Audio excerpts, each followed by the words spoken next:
You have cities in Orange County that are trying to like take funding away from police officers, and we're trying to give more money to officers in Costa Mesa.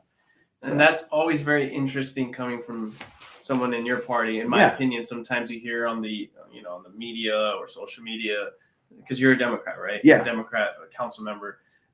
I mean, there was a time in 2020, 2021 when everybody wanted to not everybody, but a lot of people wanted to defund the police and things like that.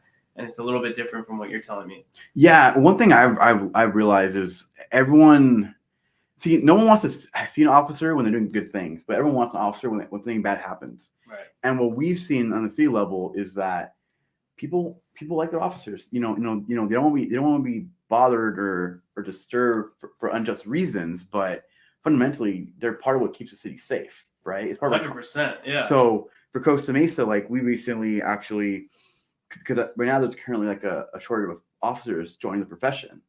Probably because of the big movements that happened back in 2020, 2021, we actually augmented the wages for our officers to ensure we weren't losing them to other agencies.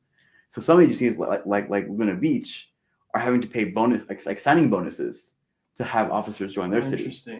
So it's really important to have the city council members advocate on behalf of the police department and them understand that we know where they're coming from. It's obviously a tough job. There's always going to be some bad apples, but what I always said is I want to make sure that the officers are doing their job, making sure community is protected, aren't being impacted by these bad apples. So, if that looks like more training, happy to do it. But in Costa Mesa, it's really important to have a good tie. So for context, so in Costa Mesa, and we're in the other cities in Orange County because our police department really believes in community policing. So what does that mean? Exactly. Good question, right? Community policing is the idea that your officers have ties to the community and that their goal is to be approachable for the public.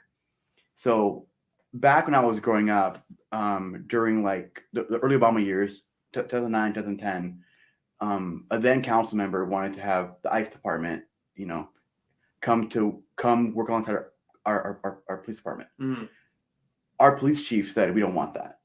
Because they realize the moment there's a perception that we have ICE working with the police department, separation. It separates the community. Some folks that are immigrants won't call the police if there's an issue. So they've been very intentional since the beginning to make sure that we're always working with the community. I see.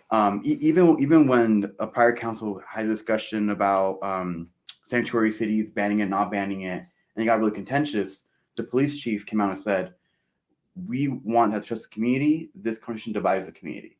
So to me, that demonstrates that our department is one that tries to serve the community and have ties to the community. And what I've seen in my community is, again, folks don't want to see cops. They don't want to interact with them because they're scared of getting pulled over. Particular community, or you're just speaking in general? Even in general, like most people, don't want to ever engage with officer. They don't want to get pulled over. They don't want to. Yeah. Usually, when you meet with an officer, it's usually a bad thing. Yeah. But unfortunately, or you're getting saved, and you're still in a bad position anyway. Yeah, but they want to know that they're there to like help. Right. So we do a good job of working with our school district to fund SROs or officers in the schools. I see. Because they help diffuse situations. Right. We do a good job of trying to make sure we have a fully staffed police department and that there's trust among both ways. I know in my community, again, I'm in District 4. It's a more lower income part of the city. I do my best to make sure we have, coffee with a cop in my district and make sure that's good. I see that on Instagram. Officers. Yeah. And that builds trust in community. Right. Because our goal in the council is we want members of the community to feel confident calling the police. Because if you don't call the police, that's when problems start arising. Okay. So then there's been a major improvement in Costa Mesa then from like 2009, 10 till today because of the community policing. Mm-hmm.